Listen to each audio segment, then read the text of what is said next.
Hi friends, నేను మీకు ఈరోజు ఒక దేవాలయం చూపించబోతున్నాను. అదేంటంటే శ్రీ శ్రీ శ్రీ విజయ వెంకట సత్యనారాయణ స్వామివారి దేవాలయం. పెదనందిపల్లి గ్రామంలో స్వామివారి కొండపైన వెలిచి ఉన్నారు.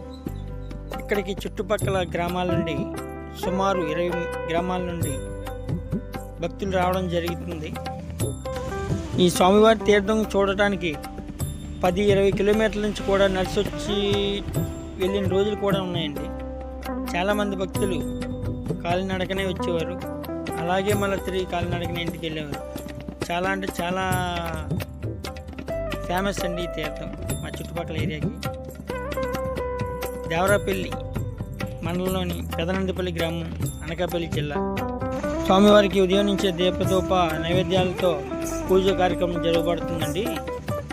అక్కడికి చిన్నపిల్లలు, పెద్దవాళ్ళు, ముసలి వాళ్ళు, చాలామంది కుటుంబంతో కూడా వచ్చిన చాలా ఫ్యామిలీస్ వస్తూ ఉంటాయండి. వచ్చి స్వామివారిని దర్శించుకొని అక్కడ ఉన్న చుట్టుపక్కల ప్రశాంతమైన వాతావరణాన్ని ఆస్వాదించి వాళ్ళ తీర్థం చూడడానికి కిందకి వెళ్తారండి. చాలా బాగుంటుందండి తీర్థం అంటే చాలా చాలా బాగుంటుంది. అక్కడ ఎడ్ల పందాలు, గుళ్ళాటలు, తర్వాత కొన్ని కార్యక్రమాలు చాలా జరుగుతుంటాయండి.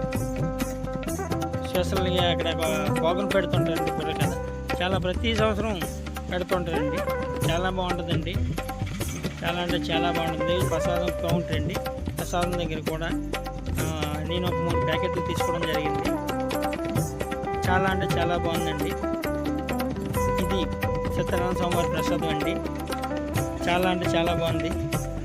తిన్న వాళ్ళందరూ కూడా హ్యాపీగా ఫీల్ అవుతారు. అది చూడండి, అది మీకు కనిపించేది మెట్ల మార్గం అండి. ఇంత ముందు రోజుల్లోనూ మెట్ల మార్గం ద్వారా వెళ్ళి ఇవే మెట్ల మార్గం ద్వారా వెళ్ళి దర్శించుకోవాలి. స్వామివారికి మెట్ల మార్గం స్టార్టింగ్లోని కొబ్బరికాయ కొట్టి దండం పెట్టుకొని ఉదొత్తులు అని వెలిగించి ఆ మెట్ల ద్వారా వెళ్ళి స్వామివారిని దర్శించుకొని వచ్చేవారండి.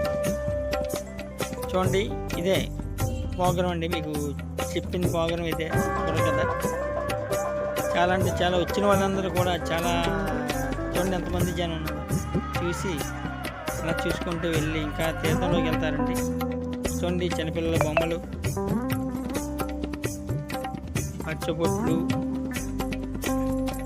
జైంట్ వీల్ అండి. జైంట్ వీల్ ఇలా కొన్ని ఉన్నాయి. పిల్లలు ఆడుకోవడానికి, పెద్దవాళ్ళు ఆడడానికి కొన్ని రకాల ఆట విడుపు కూడా ఉన్నాయండి. ఈ సంవత్సరం ఎవరైనా మిస్ అయి ఉంటే రంగులు కట్టమండి. ఈ సంవత్సరం ఎవరైనా మిస్ అయి ఉంటే నెక్స్ట్ ఇయర్ మాత్రం మీకు ఎంత పని ఉన్నా స్వామివారి తీర్థానికి ఒకసారి వెళ్ళే అవకాశం మిస్ అవ్వకండి. చాలా అంటే చాలా బాగుంటుందండి. ఒకసారి ట్రై చేయండి. Okay friends.